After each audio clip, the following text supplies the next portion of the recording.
खातून को नशा आवर दवा पिलाकर जिनसी ज़्यादती, मुलाजिमीन पुलिस के खिलाफ कार्रवाई का मुतालिबा। रियासत आंध्र प्रदेश के ज़िले चित्तूर में एक शर्मनाक वाक़या पेश आया है। पलमनेरू के घंटावरू की रहने वाली एक खातून ने इल्ज़ाम लगाया है कि मदद के लिए पुलिस स्टेशन जाने पर एक कांस्टेबल ने इसके साथ ज़्यादती की। मुतासिरा खातून का कहना है कि कांस्टेबल के साथ एक होमगार्ड भी इसे हिरासाल कर रहा है।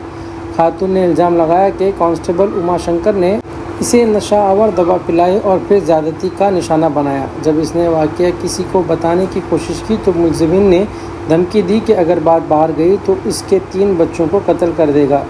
मुतासिरा खातून ने दोनों मुलाजिमीन से जान का खतरा लाक होने का खदशा जाहिर करते हुए मुतालिबा किया है कि इनके खिलाफ फौरी कार्रवाई की जाए ताकि इंसाफ मिल सके।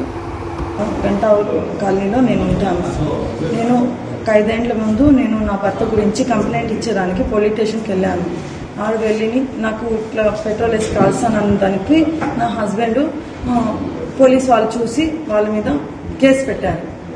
అప్పుడు ఆ కంప్లైంట్లో నేను మొబైల్ నంబర్ రాసి ఇచ్చిన దానికి ఆ మొబైల్ నంబర్లో తీసుకొని కిరణ్ అనే అతను 5 ఏళ్ళ నుంచి నాకు చాలా హరాస్ చేస్తున్నాడు.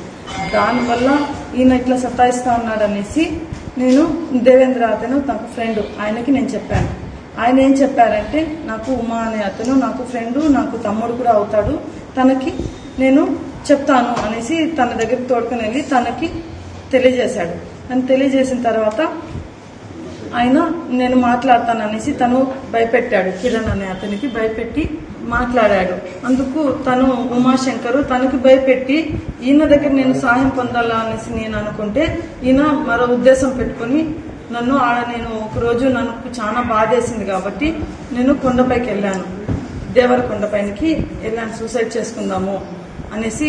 వెళ్ళిన తర్వాత నా భర్త గురించి వీళ్ళు ఇట్లా హరాస్మెంట్ చేస్తున్న వాళ్ళు దాని గురించి నేను దేవరకొండపైకి వెళ్ళాను. అక్కడికి వెళ్ళిన తర్వాత ఉమాశంకర్కి మిస్కాల్ ఇచ్చాను. ఇట్లా నేను చాలా కష్టంలో ఉన్నాను అన్నయ్య, నేను చాలా బాధలో ఉన్నాను, ఇట్లా నేను చావేదానికి వచ్చాను, ఇప్పుడు నేను ఏం చేయాలో నాకు దిక్కు తోచట్లేదు అన్నయ్య అంటే, సరే నువ్వు ఏం భయపడద్దు వద్దినా నేను వస్తా అన్నాను అనేసి నాకు చెప్పాడు. నేను ఎక్కడున్నాము అంటే నేను ఇప్పుడుదా పోలీస్ స్టేషన్లో వెళ్ళాను, నేను జాయిన్ అయ్యేసి 1 గంట లోపల నేను వచ్చేసాను, నువ్వు ఆడే వెయిట్ చేయి, నేను మీ ఫ్రెండ్ని కూడా తోడుకొని వస్తాను దేవేంద్ర అని, నువ్వు ఏం చేసుకోవద్దు బిడ్డలు ఉన్నారు కదా అనేసి నాకు నచ్చ చెప్పి ఆడే ఉండమని చెప్పిందందుకు నేను ఆడ వెయిట్ చేసి ఉండగా తను వచ్చాడు, ఒంటరిగా వచ్చాడు. వచ్చిన తర్వాత నేను ఆయన ఎక్కడ నీ ఫ్రెండ్ అని చెప్తే వస్తాడు అనేసి నాకు చెప్పి నాకు నా బిడ్డలకి ఒక కూల్ డ్రింక్ ఇచ్చాడు. బిడ్డలకు ఒకటి ఇచ్చాడు, తను ఒకటి తాగాడు, నేను తాగాను.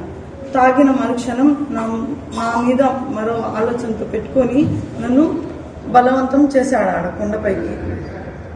అలా చెయ్యొద్దు అనేసి నేను కాళ్ళు పట్టుకున్నా, నేను నీ దగ్గర సహాయం కోసం వచ్చాను, నువ్వు అలా చేయకూడదు, నన్ను ఎంతగా నేను అడుగుతున్నా కూడా లేదు. నా పెద్ద బిడ్డ అడ్డొస్తే కూడా తనకి ఒక చెంప దెబ్బ కొట్టి తనకి నన్ను అలా బలవంతం చేశాడు. నేను సైలెంట్గా ఉండిపోయాను, భయపడి. నేను ఇదిగా పోలీస్ కదా, నువ్వు ఏం చెప్పినా 3 మనిషికి చెప్తే నిన్ను చంపేశాను అని నాకు బెదిరించినందుకు, నన్ను బ్లాక్మెయిల్ చేసినందుకు నేను సైలెంట్గా ఉండిపోయాను. మళ్ళీ దాని తర్వాత నేను సైలెంట్గా ఉన్నా కూడా మరో విధంగా ఇప్పుడు నేను చేసింది తప్పు కాబట్టి ఇంకా మేమిద్దరు ఇష్టంగా చేసుకుంటే అది తప్పు కాదు అనేసి నన్ను రోజు వచ్చి వేధిస్తున్నాడు సార్. అందుకని నేను అది భయపడి నేను ఎస్పీ దగ్గరికి వెళ్ళాను, చిత్తూరు ఎస్పీ దగ్గరికి వెళ్ళి కంప్లైంట్ ఇచ్చేదామనేసి వెళ్ళాను. ఆడికి వెళ్తే పలమనేరు ఎస్ఐ దగ్గర వెళ్ళమన్నారు, ఆడికి వెళ్తే వాళ్ళు బంగారుపాలెం పోలీస్ స్టేషన్కి వెళ్ళమన్నారు. సరే ఆడ వెళ్తే కూడా మళ్ళీ మేము డిఎస్పీ దగ్గర వెళ్ళమని చెప్పారు. నిన్న డిఎస్పీ దగ్గర వెళ్ళినా కూడా నాకు ఏ న్యాయం అయితే చేయలేదు. నేను ఎక్కడ వెళ్ళినా ఆ కంప్లైంట్ నాకు ఇప్పుడు కావాలి ఇవ్వండి అంటే కూడా కంప్లైంట్ కూడా లేదు.